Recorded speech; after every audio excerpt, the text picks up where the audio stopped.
Election तो हमेशा से रोजे जब भी जमहूरी प्रोसेस चला तो मुतनाज़ा रहे जी।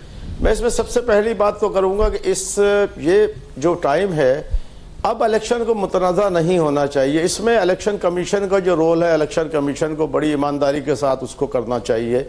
जो अदलिया का रोल है उसको भी बहुत मॉनिटरिंग के साथ और ये सारी चीज़ें की जाएं, क्योंकि मुल्क जिस माशी बुरे हालात से गुजर रहा है और जो इक्तसादी पोजीशन है, जो हमारी बैरूनी और अंदरूनी हालात हैं, हम एक तरह से हालत जंग में हैं। बॉर्डरों के ऊपर एक जंग छिड़ी हुई है, अंदर टेररिज्म के मामलात हैं। इंटरनेशनल वर्ल्ड जो है वो किसी सूरत में भी, कई जो हमारे दोस्त और दुश्मन मुल्क हैं वो ये चाह रहे हैं कि किसी सूरत में भी हम जो एक एटॉमिक पावर हैं उसमें एक हलचल रहे और हम किसी जगह पे स्टेबल ना हो सके। इतराज़ात तो देखें, आज जब भी इलेक्शन हुए हमने कभी भी नहीं माने, चाहे कराची के इलेक्शन ले लें, चाहे 2018 के इलेक्शन ले लें, ये सबको पता है कि ये इंजीनियरिंग हुई थी। और इस बार भी जो चीज़ें दिख रही हैं, जो तासुर दिया जा रहा है नून की तरफ से या MQM के तराज़ात हैं, सिंध में जो दूसरी पार्टियां उनके तराज़ात हैं, मैंने आपसे ये कहा कि बहुत वाज़ेह तरीके से एक बार वोट को हक दे दें और वोट का मैंडेट जो है उसको एक्सेप्ट कर लिया जाए। एतराज़ात तो चलते रहेंगे। हम तो ये कहते हैं कि इस वक्त सारी पार्टियों को एक टेबल पर बैठकर एक मसले का हल निकालें कि ये जो रोज रोज के हमारे मामलात हैं। जब आपने इलेक्ट्रॉनिक वोटिंग की बात की तो जाहिर है उसमें किसी के मफादात थे, उसको रोक दिया गया। फिर बात आनी शुरू हुई कि इलेक्शन कमीशन को पैसा नहीं मिल रहा, वो भी मिल गया। MQM के एतराज़ात जो हैं वो पहले रहे डिलिमिटेशन के ऊपर, फिर हल्का बंदियों पर रहे। मैं इनसे सवाल ये करता हूं कि मुत्तहिदा कौमी मूवमेंट तो हम हर दौर में हुकूमत में रही है। खान साहब के साथ भी, नियाज़ी साहब के साथ ये हुकूमत में रहे, उसके बाद ये जो PDM में है उसके साथ भी हुकूमत में रहे।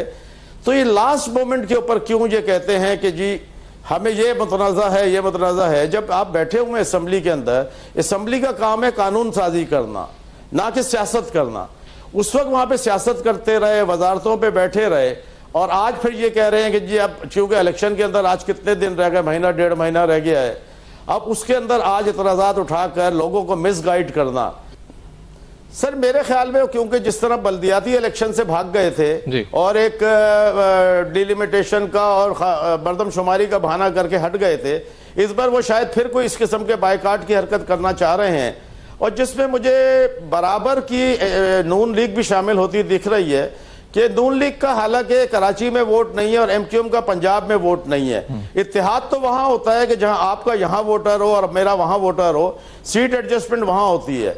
तो मेरे ख्याल में ये दोनों पार्टियों का एक फरार का रास्ता है। और इस वक्त आपको पता है कि पीपल्स पार्टी जो है माशाल्लाह से एक पोजीशन में है, बिलावल साहब जो हैं बड़े बड़े जलसे कर रहे हैं, और इन सारी पार्टियों को सिर्फ पीपल्स पार्टी के आगे इत्तेहाद करने की जरूरत है। तो इसका मतलब है कि सिंध की और पाकिस्तान की सबसे बड़ी जो पार्टी है वो पीपल्स पार्टी है। मैं जिस हल्के से 239 से लड़ा था वो बिल्कुल MQM का डाई हार्ड हल्का था। अच्छा, लेकिन 2018 में जो हुआ, मैं कहता हूँ खुदारा वो दोबारा ना हो। उसकी वजह यह है कि इन्होंने मिसाल दी कि लड़काना से पीपल्स पार्टी हार गई, तो MQM जो है 239 से जो 5 बार जीती थी वो भी हार गई।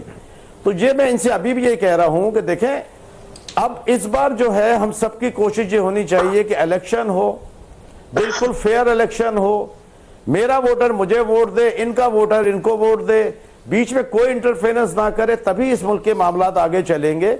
अगर हम इसी तरह लड़ते रहेंगे कि हमने 36 साल में क्या किया, हम कह रहे हैं आप अपने वोट की ताकत से आइए और वहां बैठ के सारी चीजें मनवाइए। अगर इंशाल्लाह पीपल्स पार्टी की गवर्नमेंट होगी तो हम इनकी बात मानेंगे, अगर किसी और की गवरमेंट होगी इसमें गवर्नमेंट तो नहीं, बल्कि इसमें तो आपको 2 तिहाई अक्सरियत चाहिए होगी ना। अवाम में आने से पहले मनवा लें। ये कहते हैं मीठा मीठा हप हप कड़वा कड़वा थू